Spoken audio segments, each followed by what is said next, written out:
Merci, cher collègue. Monsieur Thomas Gassilou. Merci Madame la Présidente, Madame la Ministre. Nous voilà dans le troisième PLF de cette LPM 2019-2025 et je pense qu'on est tous d'accord ici pour dire que cette LPM est un outil extraordinaire de remontée en puissance et je pense qu'on voudrait tous vous remercier pour la ténacité, pour ce strict respect de cette LPM parce que je crois que dans des circonstances habituelles, ça relève déjà du miracle. Alors avec la crise sanitaire qu'on vient de connaître et l'impact sur les comptes publics, je crois que le respect de cette LPM est vraiment exceptionnel. Je voudrais vous interroger sur le spectre d'un engagement majeur qui constitue désormais une hypothèse crédible, peut-être plus qu'envisagée par la revue stratégique en 2017. Or, comme tout le monde le sait ici, les armées ont été organisées et dimensionnées pour davantage faire face à une moyenne d'engagement qu'à des pics depuis une vingtaine d'années. La PEGP en est un bon exemple dans un régiment avec plusieurs compagnies de combat. Il y a peut-être de quoi équiper une compagnie en mobilité. Et tout en respectant les orientations de la LPM, peut-être que certaines orientations pourraient être prises pour faire face à toutes les hypothèses, même les plus dures. Une première question concernera la réserve opérationnelle, puisque chaque chef d'état-major fait part de sa volonté de monter en puissance de la réserve opérationnelle. Or, je vois sur le PLF 2021 que seulement 4 millions d'euros y sont alloués en plus, alors qu'il y avait eu une baisse de 5 millions d'euros l'année prochaine. Et donc voilà, est-ce que cette hausse de 4 millions d'euros sera suffisante avec un budget de 176 millions d'euros pour faire face aux objectifs alloués à la réserve? Deuxième question, toujours dans la même veine du respect de la capacité à faire face à un engagement majeur, sur la question du matériel, et notamment sur le stock d'armement de petit calibre. On a aujourd'hui un stock de l'ordre de 18 mois.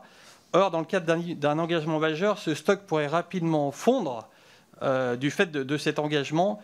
Et il me semble nécessaire aujourd'hui de consolider ce stock.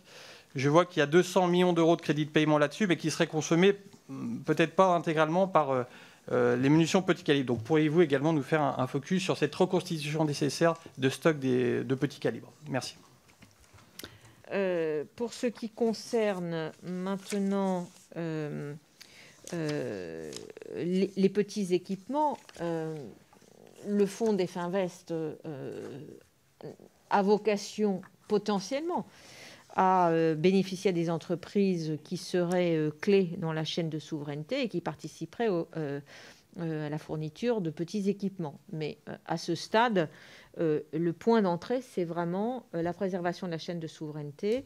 Et il faudra regarder si dans les entreprises qui fournissent des petits équipements, il y a une possibilité pour elles de bénéficier de ces fonds. Maintenant, j'en viens à la réserve opérationnelle.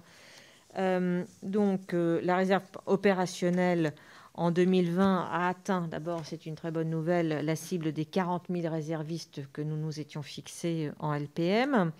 Je pense que les moyens budgétaires ont été cohérents par rapport à cette ambition. En 2015, 70 millions d'euros étaient budgétisés pour cette réserve.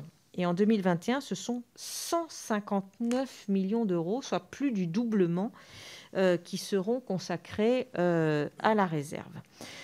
Donc cela veut dire très concrètement que le nombre d'hommes jour, hommes au sens générique bien sûr, jour des réservistes est beaucoup plus important qu'il ne l'était il y a quelques années, que la réserve constitue donc une force de frappe très, très intéressante. Si on veut raisonner autrement, on peut se dire qu'au cours de l'année 2020, il y avait en moyenne chaque jour dans nos armées un peu plus de 3000 réservistes qui servaient les armées, dont près de 680 dans le cadre des missions de protection du territoire national. Alors, vous avez mentionné, monsieur le député, que la question des munitions, en citant un chiffre de 200 millions d'euros pour les munitions. En fait, il s'agit d'achats qui sont réalisés en flux par le service interarmé des munitions.